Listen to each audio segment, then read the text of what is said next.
So we're getting ready to set up my figure here, my wax sculpt, to make a hard casting. So I'm going to refer to this as the pattern, because this is the pattern that we'll make our copies from. So what I have to do is, I have to take this figure and determine, it's going to be a two-piece rubber mold.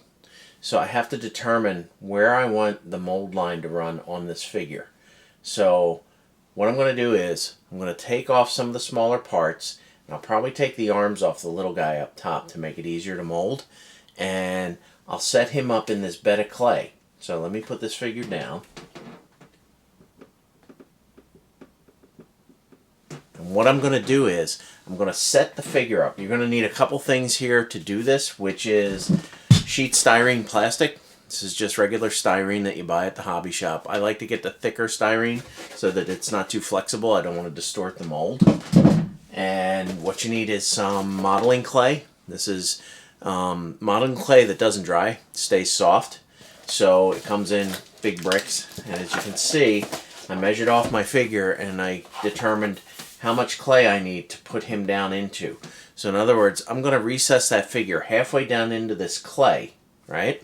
I'm going to cut some of the clay out, mount the figure into it, determine where I want that mold line to fall, because this is the first half of a two-piece mold. Then what I'm going to do is, after I get him mounted in the clay, I've got walls of sheet styrene, and I'm going to build a little containment box. I'm just going to stick these on here so you can see what I'm talking about. I'm going to build a containment box around the clay, like this. As you can see, now the figure will be inside this box, mounted in the clay, and we'll pour the first half of the silicone rubber on that. Let it harden. Then I'll pop the sides of the box off. I'll take the clay off the figure, and the figure will be mounted in the first half of rubber, and we'll build the box around that and pour the second half of the mold. So what I'm going to do is, I'm going to go ahead, determine where I want the mold line, cut the clay out, mount the figure, build the box, and then I'll show you the results.